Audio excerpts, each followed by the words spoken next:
ಸುಳ್ಳು ಆರೋಪ ಮಾಡಿದ್ದಾರೆ ಅಂತ ಆಗ್ಲಿಂದನೂ ಹೇಳ್ಕೊಂಡು ಬರ್ತಿದ್ದೀನಿ. ನಾನು ಮೊದಲಿಂದ ನಾನು ಹೇಳ್ತಿದ್ದೀನಿ, ಆ ಸತ್ಯಕ್ಕೆ ಜಯ ಸಿಕ್ಕಿದೆ.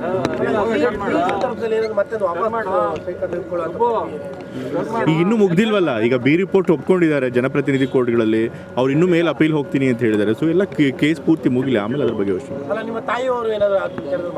ಅಮ್ಮ ಇದ್ರ ಬಗ್ಗೆ ಯೋಚನೆ ಏನೂ ಮಾತಾಡಿಲ್ಲ. ಅವ್ರು ಸದ್ಯಕ್ಕೆ ಈ ಕೇಸ್ ನಮ್ಮ ಪರವಾಗಿ ಆಯ್ತಲ್ಲ ಅನ್ನೋದು ಬಹಳ ಖುಷಿ ಇದೆ ಅಷ್ಟೇ. ಇಲ್ಲ, ಅದ್ರ ಬಗ್ಗೆ ಏನು ಯೋಚನೆ ಮಾಡಿಲ್ಲ.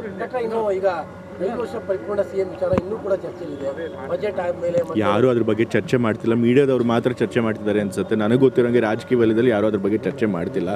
ಈಗ ಅದು ಸೆಟಲ್ಡ್ ವಿಷಯ. ಈಗ ರಾಜ್ಯದಲ್ಲಿ ಬೇರೆ ವಿಷಯಗಳಿದೆ, ಅದನ್ನು ನೋಡಬೇಕು. ಬಜೆಟ್ ಬರ್ತಾ ಇದೆ, ಫೈನಾನ್ಷಿಯಲ್ ಸಿಚುವೇಶನ್ ಕೂಡ ಮೊದಲಷ್ಟು ರೆವೆನ್ಯೂ ಬರ್ತಾ ಇಲ್ಲ, ಕೇಂದ್ರ ಸರ್ಕಾರ ಕೊಡಬೇಕಾದ ಹಣಗಳು ಕೊಡ್ತಿಲ್ಲ. ಸೊ ಹಾಗಾಗಿ ಅದ್ರ ಬಗ್ಗೆ ಹೆಚ್ಚು ಗಮನ ಕೊಡಬೇಕು. ಈಗ ಸದ್ಯಕ್ಕಂತೂ ಹಾಗೆ ಅನ್ನಿಸಿದೆ ಅಲ್ಲ. ಈಗ ಯಾರು ಕೂಡ ಸಿದ್ದರಾಮಯ್ಯ ತೆಗಿತೀವಿ ಅಂತ ಯಾರು ಕೂಡ ಹೇಳಿಲ್ಲ. ಹೈಕಮಾಂಡ್ ಅವರು ಕೂಡ ಏನು ತೆಗಿಬೇಕು ಅಂತ ಬೇಡಿಕೆ ಕೊಡ್ತಾ ಇದ್ರು, ಅದಕ್ಕೇನು ಮನ್ನಣೆ ಕೊಟ್ಟಿಲ್ಲ. ಸೊ ಹಾಗಾಗಿ ನನ್ನ ಪ್ರಕಾರ 5 ವರ್ಷ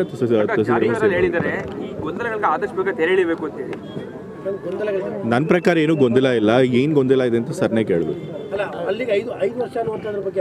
ನನ್ನ ಪ್ರಕಾರ ಹೈಕಮಾಂಡ್ ಅವರು ಕ್ಲಿಯರ್ ಆಗಿ ಸಿಗ್ನಲ್ ಕೊಟ್ಟಿದ್ದಾರೆ. ಅವರು ಬಾಯ್ಬಿಟ್ಟು ಹೇಳದೇ ಇರ್ಬೋದು, ಬಟ್ ಅವ್ರಿಗೆ ಕ್ಲಿಯರಾಗಿ ಸಿಗ್ನಲ್ ಕೊಟ್ಟಿದ್ದಾರೆ. ನಾವು ಇವಾಗ ಸದ್ಯಕ್ಕೆ ಯಾವುದೇ ಅದಕ್ಕೆ ಲೀಡರ್ಶಿಪ್ ಚೇಂಜ್ ಮಾಡಲ್ಲ ಅಂತ ಹೇಳಿ. ಸೊ ಹಾಗಾಗಿ 5 ವರ್ಷ ಸಿದ್ದರಾಮಯ್ಯ ಅವರು ಮುಖ್ಯಮಂತ್ರಿಗಳಾಗಿರ್ತಾರೆ ಅಂತ ನಾನು ನಂಬ್ತೀನಿ.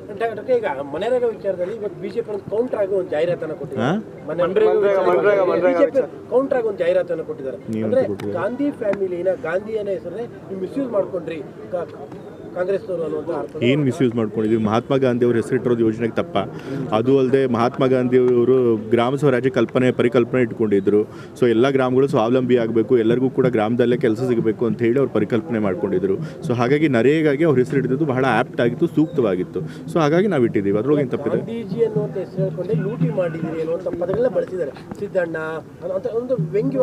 ಅಲ್ಲ, BJP ಅವ್ರು ಬರೀ ಟೀಕೆ ಮಾಡೋದೇ ಕೆಲಸ, ಅದು ಸುಳ್ಳು ಟೀಕೆಗಳು ಮಾಡೋದೇ ಕೆಲಸ. ಸೊ ಈಗಲೂ ಅದೇ ಕೆಲಸ ಮಾಡಿದ್ದಾರೆ. BJP ಅವರು ಫಸ್ಟು ತಾವು ಆತ್ಮಾವಲೋಕನ ಮಾಡ್ಕೊಳ್ಬೇಕಾಗಿದೆ. ಮಹಾತ್ಮ ಗಾಂಧಿ ಅವ್ರ ಹೆಸರಿಟ್ಟಿದ್ದನ್ನು ಚೇಂಜ್ ಮಾಡಿರೋದಲ್ಲದೆ ಸಾವಿರಾರು ಜನ ಕೂಲಿ ಕಾರ್ಮಿಕರಿಗೆ ಅನ್ಯಾಯ ಆಗೋ ರೀತಿ VBG ರಾಮ್ಜಿ ಕಾರ್ಯಕ್ರಮ ತಂದಿದ್ದಾರೆ.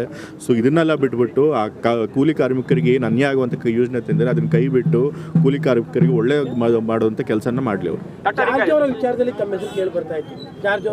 ಅದಕ್ಕೆ ಈಗಾಗಲೇ ಜಾರ್ಜ್ ಅವರು ಸ್ಪಷ್ಟನೆ ಕೊಟ್ಟಿದ್ದಾರೆ. ಇದ್ರೊಳಗಿಂದ ನನಗೂ ಇದಕ್ಕೂ ಸಂಬಂಧನೇ ಇಲ್ಲ. ಆ್ಯಕ್ಚುಲಿ ಜಾರ್ಜ್ ಅವರು ಏನೋ ಬೇಸರ ಮಾಡ್ಕೊಂಡಿದ್ದಾರೆ ಅಥವಾ ಏನೋ ರೆಸಿಗ್ನೇಷನ್ ಲೆಟರ್ ಕೊಡೋಕೆ ಹೋಗಿದ್ದಾರೆ, ಅದೆಲ್ಲ ನನಗೇನು ಗೊತ್ತೇ ಇಲ್ಲ. ಸೊ ಆದರೂ ಕೂಡ ಅನ್ನೆಸೆಸರಿಯಾಗಿ ನನ್ನ ಹೆಸರಿನೊಳಗೆ ಟ್ರ್ಯಾಕ್ ಮಾಡಿದ್ದಾರೆ.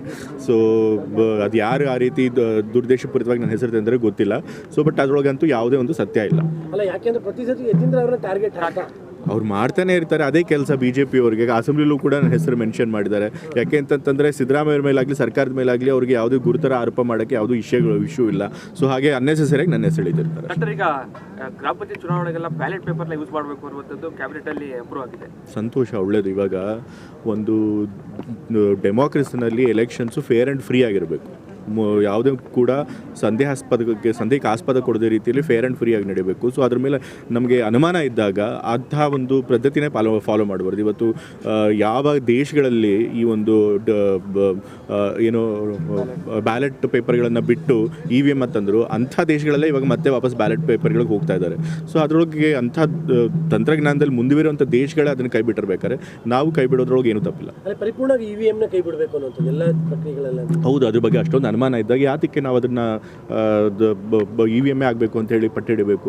ಬ್ಯಾಲೆಟ್ ಬೇಕ್ಸ್ ಇವಾಗ ಸೇಫ್ ಇದೆ. ಮೊದಲಿನ ಥರ ಯಾರು ಇವಾಗ ಹೋಗಿ ಏನು ಬೂತ್ಗಳಲ್ಲೇ ಲೂಟಿ ಮಾಡೋಕ್ಕೆ ಸಾಧ್ಯ ಆಗೋದಿಲ್ಲ. ಇವಾಗ ಪೊಲೀಸ್ ಅವರಿದ್ದಾರೆ, ಜಾಸ್ತಿ ಫೋರ್ಸಸ್ ಇದೆ, ಮತ್ತು CCTV ಕ್ಯಾಮ್ರಾಗಳಿದೆ. ಸೊ ಹಾಗಾಗಿ ಅಕಸ್ಮಾತ್ ಅದರೊಳಗೆ ಏನಾದರೂ ಅಕ್ರಮ ಮಾಡಿದ್ರೆ ಅದನ್ನು ಹಿಡಿಯೋದು ಸುಲಭ. ಬಟ್ ಆದರೆ ತಂತ್ರಜ್ಞಾನ ಬಳಸಿ ಏನಾದರೂ ಅವ್ಯವಹಾರ ಮಾಡಿದ್ರೆ ಅದನ್ನು ಹಿಡಿಯೋದು ಬಹಳ ಕಷ್ಟ ಆಗುತ್ತೆ. ಸೊ ಹಾಗಾಗಿ EVM ಬದಲು ಬ್ಯಾಲೆಟ್ ಬಾಕ್ಸಲ್ಲಿ ಎಲೆಕ್ಷನ್ ಮಾಡೋದೇ ಸೂಕ್ತ. ಅಲ್ಲಿ ಮುಂದಿನ ವಿಧಾನಸಭೆನೂ ಕೂಡ ಬ್ಯಾಲೆಟ್ ಅದು ನನಗೆ ಗೊತ್ತಿಲ್ಲ. ಯಾಕೆಂತಂದ್ರೆ ಅದು ನಮ್ಮ ಕೈಲಿ, ರಾಜ್ಯ ಸರ್ಕಾರದ ಕೈ ಇಲ್ಲ.